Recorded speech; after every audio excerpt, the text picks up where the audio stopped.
James, my partner, and I, we've been making music since, I don't know, together since like 1992. And before that, you know, we were messing around individually and with other people. I used to play the bass guitar, I used to, you know, play in a band like all other kids and stuff, and used to sing sometimes as well. And then when the samplers came along, the technology came along, analog synthesizers, whatever, you know, I had an analog synthesizer when I was 15, and nobody else around me had them, and I was just, I was stuck. Nobody else was interested, they all wanted guitars, and I couldn't even sort of be in a band because of that, so I just made music myself. The style of music we make is kind of a cross of techno, house, dub, electro, ambient. I don't know, it's a lot of different areas that we like to work with, and a lot of people find it hard to categorise our music. With regards to playing live and promoters, I think that overall you know, they actually prefer people to play live because it's something different. You know, they can pay, you know, us the same as a DJ, and we'll give them more. Some people just ask us to DJ, and we don't really want to because we didn't start out as DJs. We started out as musicians.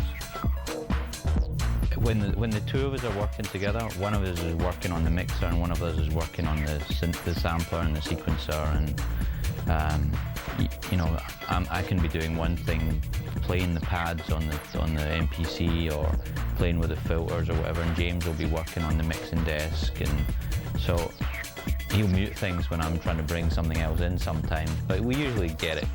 We both kind of click off each other pretty well now.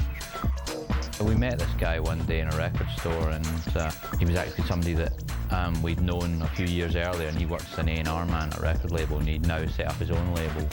We gave him a record, and he phoned us like 3 days later and said, "I love it, why don't you make an album?" And we'd never even thought of doing that, so he gave us an opportunity to make an album. I don't know, we're really lucky in that respect. I mean, he gave us an opportunity. I mean, he didn't give us fuck all money, and he's never paid us, so, but he gives an opportunity all the same. So if you've got a record deal, make sure you get paid. You know, we have not been paid.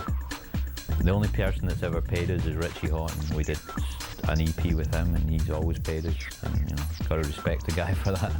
I don't really feel I'm part of any world famous DJ fraternity. I know there's guys there that think they are, and they demand $5,000–6,000 for 2 hours work, which I think is ridiculous. I mean, we're just normal people, and you know, we make friends with people everywhere we go, and you know, there's guys that I phone up when I'm here and they're just fans of our music, you know. I just want to be like that. You know, once we got picked up in a limousine, or a couple of times, and I'm embarrassed to get in the fucking things, you know.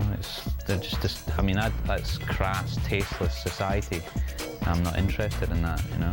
I mean, you know, Paul Oaken, I could start, you know. Sasha and Digweed, or, you know, these guys. But then they have managers that push them to those limits, and we don't have a manager, and we wouldn't allow anyone to push us to those things. I've heard some horrific stories of DJs and what they do to promoters and to people in general, and, you know, there's shit DJs. I'm not saying who they are, but they're shit DJs. I might say who they are. But you might have them on your film.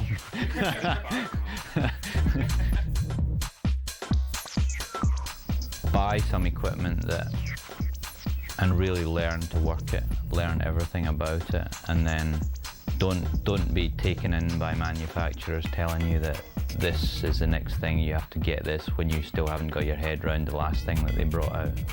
Get something that is solid and is fun. I mean, you know, these manufacturers, they're turning something new out every year because they've got to sell stuff, but, you know, people can't keep up with it, and most of it does the same thing, you know.